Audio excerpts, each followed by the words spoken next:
Hey, we're gonna make a video. We're gonna make a video, okay?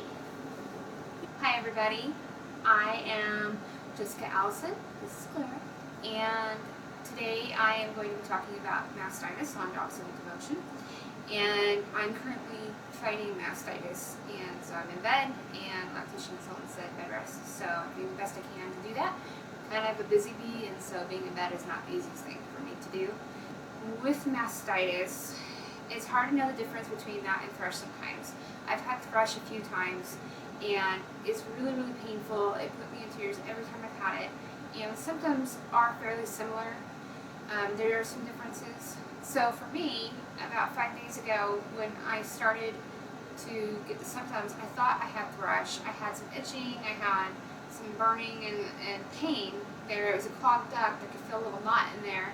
And I get clogged ducts a lot, so I didn't think a whole lot about it. I just tried to massage and kind of take the steps that I used to help with clogged ducts, and it wasn't helping. And so by Sunday night, the clog was getting bigger, and I was like, oh, I think I might be in trouble. And then, by Monday morning, it was really hard nursing, and I was struggling, and she was really fighting the breast and pulling off a lot and getting frustrated and whimpering and crying.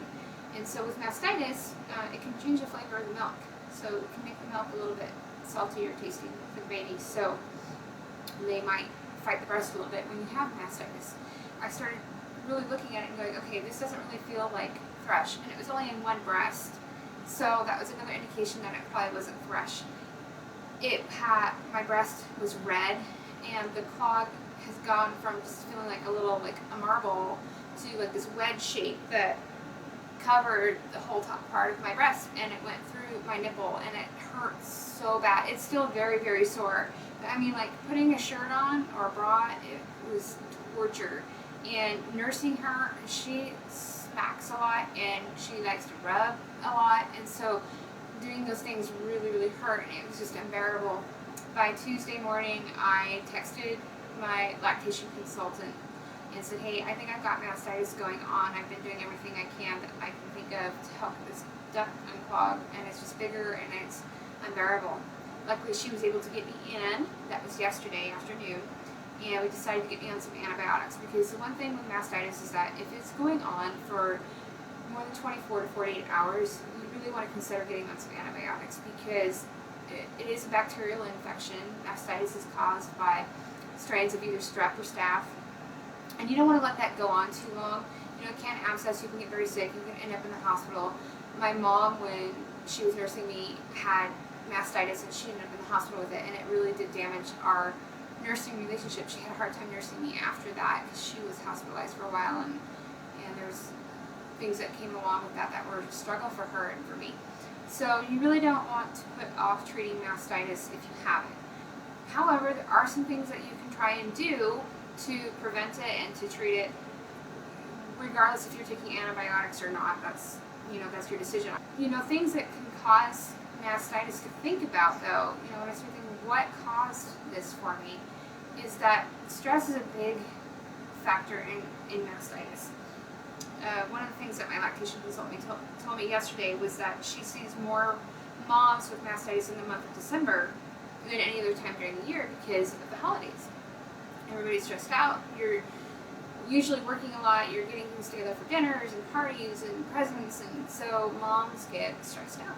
That's what happens. So when you're stressed, your body is weaker at fighting off things that are currently in your body, bacteria, yeast, things like that are already in your body, or that you become exposed to. Your body is weakened, so it can't fight it as well as it would normally if you weren't under so much stress. You can also get mastitis if you have a low resistance to fighting infection. If you have autoimmune illnesses, I have fibromyalgia, arthritis, and I have Hashimoto's thyroid disease. So I do have a hard time with infections, and I tend to get sick more often than probably your normal person who doesn't have those things going on. Being anemic, it can cause you to be more susceptible to having mastitis. If you're not eating healthy, if you're eating a lot of junk and processed foods, a lot of sugars, things like that, that all takes a toll on your body overall and your immune system. If your immune system, if your gut flora is out of balance, then 80% of your immune system is in your gut. And so when that is imbalanced, then you can create issues in your body too for disease to spread and bacteria and infections and yeast. So these are all components that can cause mastitis to become an issue. With that said, the symptoms that you'll get with mastitis, you can get fever and nausea, the redness and tenderness, swelling, inflammation, just an overall feeling of being sick. You're achy and tired, you feel run down.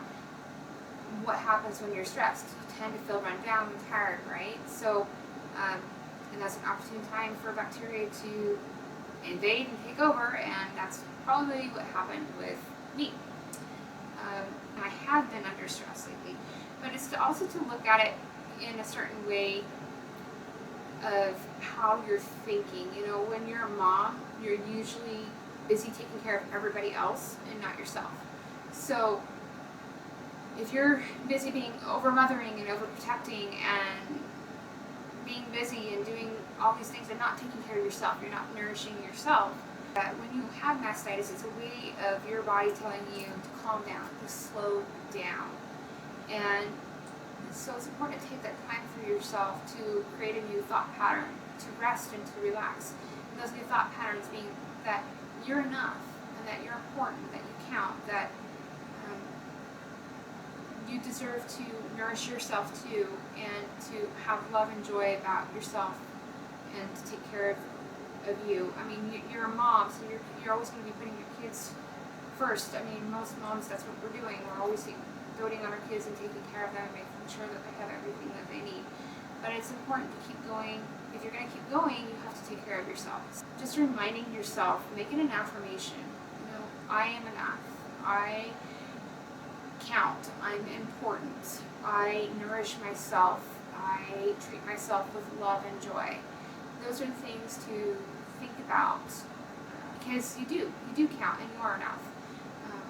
But when you're fighting mastitis, really work on changing those thought patterns and letting go and finding that time to relax. For me, my lactation consultant asked me, what were you doing even if a couple days prior to getting mastitis? What happened when the symptoms started coming on? What were you going through? I think that my stress level was so high because of mothering and feeling protective. My son, we're making some education choices for him, or we're making some changes in his education, and it's been kind of this up-down thing lately over the last couple months, and it's really taken a toll. And over the last week especially, I feel like I made a decision that, although I'm not happy with, it might be in his best interest. And so that's been really hard for me as his mom.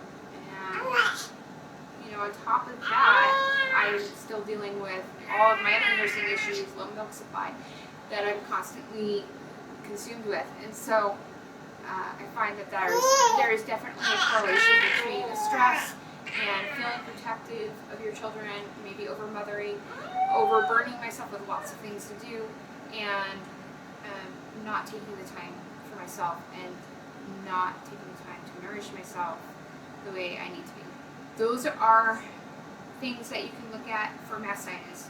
What causes it, symptoms, and why, if you're dealing with mastitis, what could be causing that to happen for you in your life.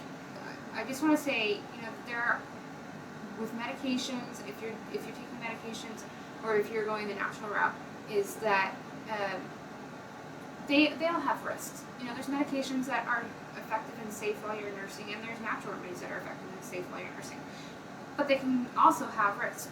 There's natural things that have risk and medications that have risk. So one of the things that I like to really point out is, whenever you are making choices about your health, really tune in and listen to your body. Listen to your intuition, listen to your gut, because your body is going to tell you what it needs. And if you're doing a lot of natural things and it's not helping, then it is time to consider, you need to pick up the phone and call your doctor. If you're taking natural things and it's helping and somebody keeps trying to shove medication on you, maybe that's not the right person to be supporting you. So just really trust your gut and know that there's not a one-size-fits-all when it comes to health. You're an individual, you're unique, and what works for somebody may not work for you. I'm going to give you a list of things that you can try, and some of them may work, some of them may not. So, I'm not a doctor, not a lactation consultant, but I'm just here to share my experience and my knowledge with you. Now, what we'll talk about is some of the things that you can try. We'll pick up where we left off. So, the first thing that you want to do and continue to do while you have mastitis is rest. Lots and lots of rest. My lactation consultant put me on bed rest. I mean, currently right now I am feeling pretty crummy. I have a fever and dealing with a lot of aches and pains and breast tenderness. So I am feeling pretty crummy, but I thought this would be a time that I can make the video. It's probably not exactly all bed rest doing this video, but I have a hard time being still, so I have to take my own advice. But rest is really, really important when you have mastitis. Your body is fighting an infection, and it already takes so much out of you. You're nursing and taking care of a baby. It's a big job. So when you are sick, you need to rest and take care of yourself. Pumping and nursing, you've got to get that clog out. So you can't let it linger and stay there. You've got to work at it. So nursing and nursing and nursing and nursing, and then when you think you've nursed enough, you nurse some more. You have to get that clog out. I can't stress that enough. So your baby can help you to get that clog out of the duct.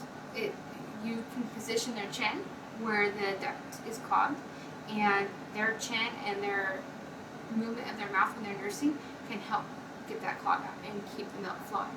So, and then the other thing you want to do is pump. So you never want to go more than 2 to 3 hours at the most without draining your breast. You've got to drain your breast and keep it flowing. Just think of your body like a river. You know, our bodies are made up of a lot of fluid and water, and so it's the same thing with drinking a lot of water. You want to treat your breast just like that. Keep it flowing. Keep encouraging baby to nurse and pump a lot. So if you're doing those things, those are the most important things you want to do: rest, nurse, and pump. After that, the other things you want to consider have to do with water. So not only do you want to drink enough water, drinking 64 ounces of water should be your minimum intake. Now, some people say that when you're drinking water and you're nursing, it doesn't affect your supply one way or another. Some women say, oh, I drink more water, I get more milk. Everybody's different. So, but the minimum you want to be drinking is 64 ounces.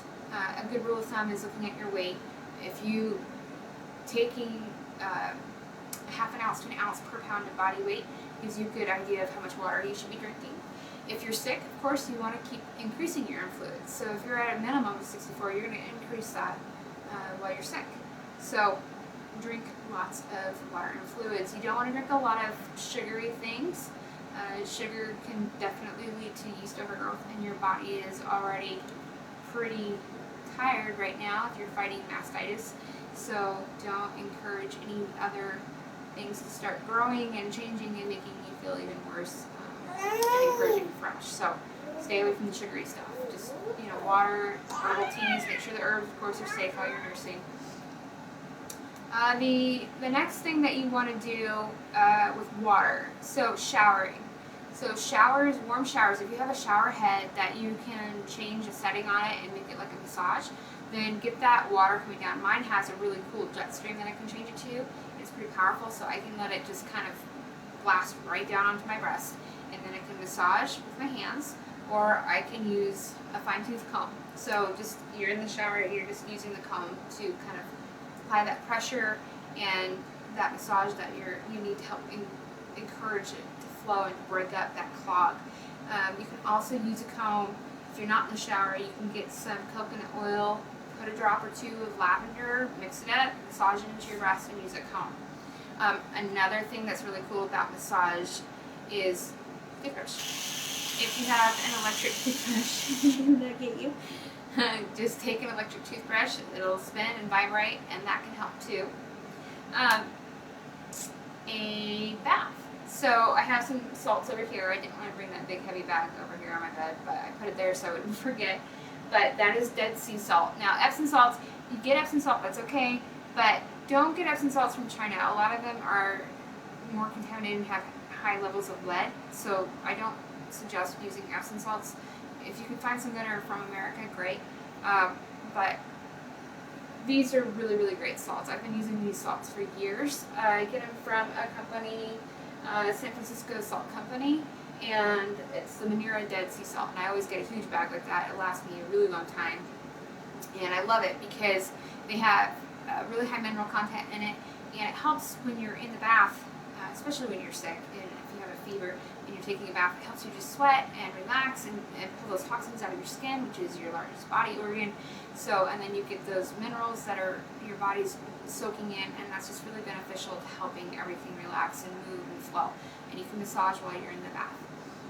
If you can't take a bath or a shower, get a bowl, get like a glass cooking bowl or a stainless steel cooking bowl, and just fill it up with some warm water and dangle over it and let your breast be in that water and massage, and just keep working on getting that clog to push through. That's really important, getting that to break up, and massage and heat work really well. Sometimes you can go back and forth between heat and cold and do compresses that way. So you can do, now if you can tolerate the cold, I can't tolerate the cold. Between fibromyalgia and then I'm really sensitive to cold on my breast. It hurts really bad. And if you have Raynaud's or vasospasm syndrome, then the cold can really affect you and make it painful. So if you have anything like that going on, you're going to know, don't use cold. So, but otherwise, you can do a hot cold treatment, which is going to help your body signal it to treat that area, that infection, that inflammation, and force more white blood cells to get there. So 15 to 20 minutes of heat and then 15 to 20 minutes of a cold compress can be really helpful. What's up? What's up? Huh? What's up? You got something to say? Another thing that you can do is the compresses. So you can make different compresses to go over your breast. You can boil, you can get lavender tea bags or fennel, fenugreek. You can get an ounce of dandelion root. Now you wouldn't need all these all at once. You can choose any of them. And then you would want to boil it in a few cups of water for at least 15 minutes. And then once you've got it pretty, you have the tea bag soaked in the water for a while and boiled, then you can go get a washcloth and soak it in that water and then use that as a compress on your breast and just keep it wrapped up there. I find too with compresses that washcloths for me don't work very well. They don't stay warm enough very well. So if I just want the heat and I'm not using an herb to help, then I'll use a diaper. And it's really, you got diapers laying around, this is really easy. You just fill it up with hot water and put it right over your breast, and it fits perfect. You can just form it right around your breast, and it's a great little trick to use for a warm compress on your breast. So those are things that you can do with water. The next thing that I want to talk about are probiotics. So probiotics are really, really beneficial to helping you with mastitis. In fact, a lot of them have even been shown to be more effective than antibiotics. So if you are taking antibiotics, it's going to be really important that you are supplementing with probiotics and being consistent, both while you're taking the antibiotics and after. But if you're not on antibiotics, I mean, probiotics are just a great thing to have as part of your daily routine. So I use 3 different products for my probiotics. And the main goal is you want to look for specific strains. It's the lactobacillus is the strain that you want to look for, like the lactobacillus fermentum, salivarius, and those are the 2 that I know of right off the top of my head right now. But these products all have that, and those are the ones that have been studied and shown to be effective at helping with mastitis and fighting the bacteria, the strains of bacteria like staph and strep that are in the breast and are causing the mastitis.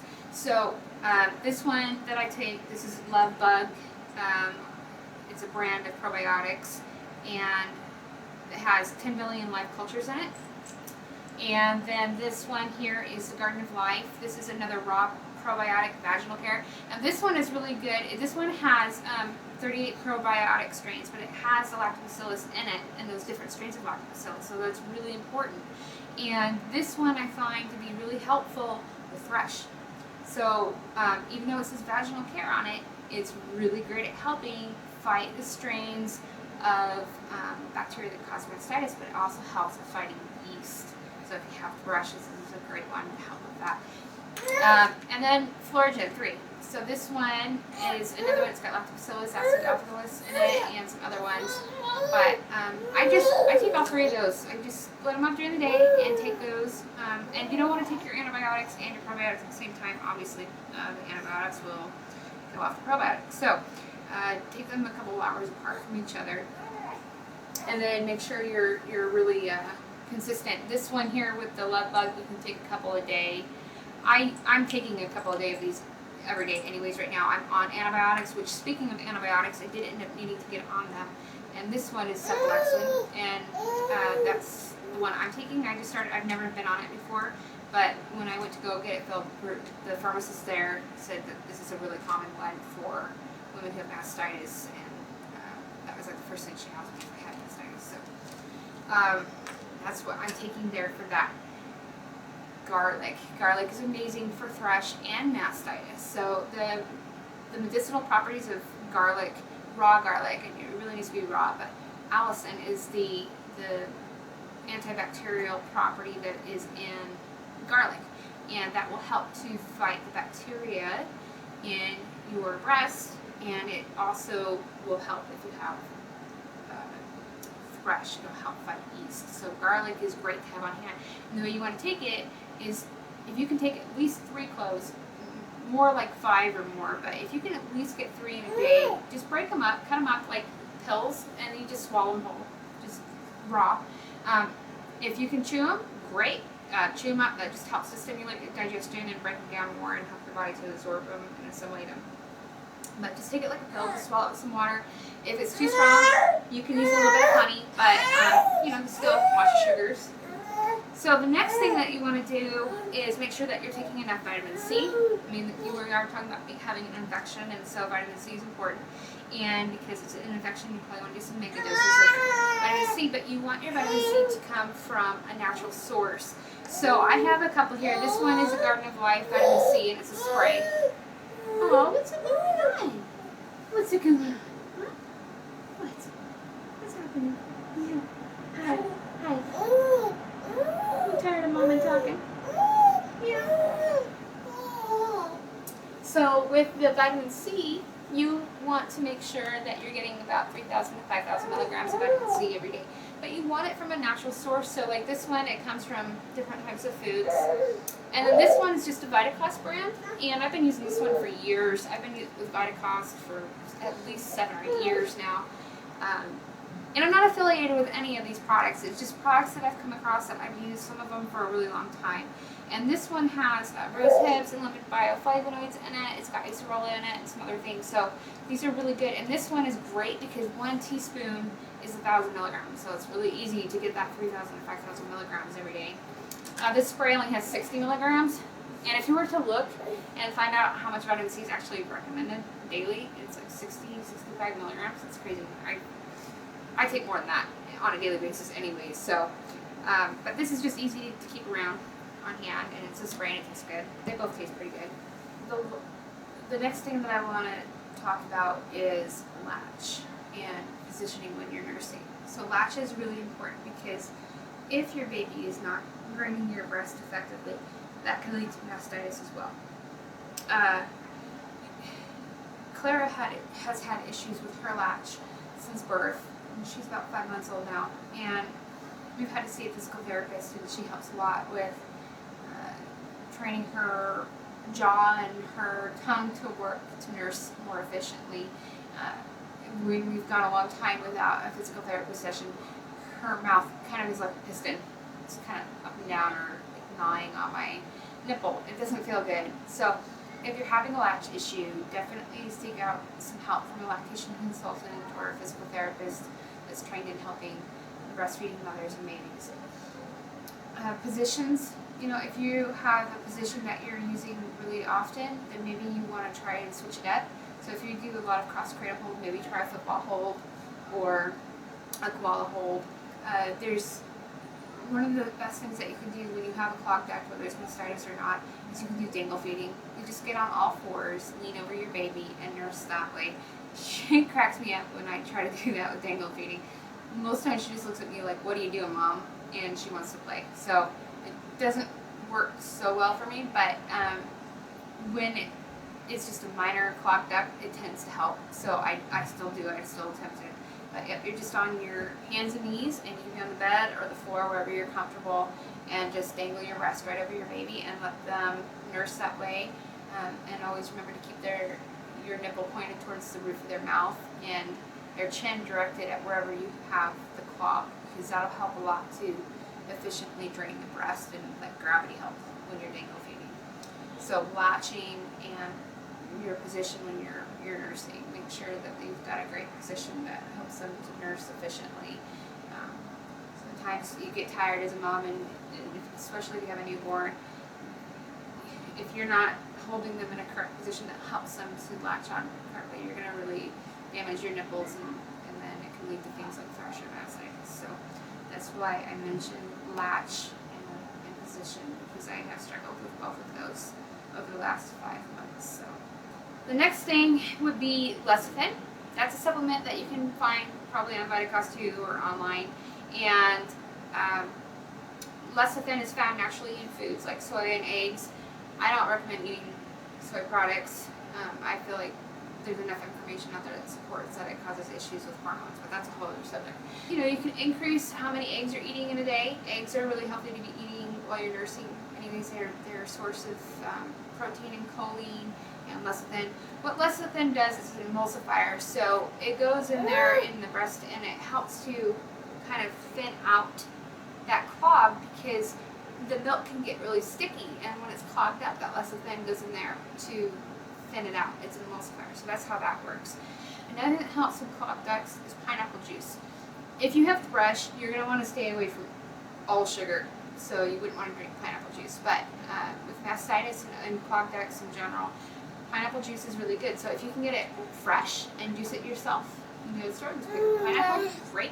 If you can't, look for pineapple juice that is not from concentrate. You don't want concentrate for your pineapple juice when you're drinking it. So why that is you want the enzymes. There's bromelain in pineapple juice, and that enzyme goes in there too and helps to break up the clogged ducts and helps to keep everything flowing. So those enzymes from the pineapple juice are really important. So eating fresh pineapple, juicing fresh pineapple, or getting it not from concentrate.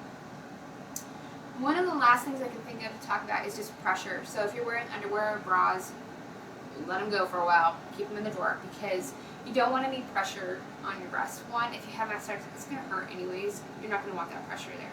So stay away from underwear and bras for a while, because that can create clogged ducts just from the pressure alone.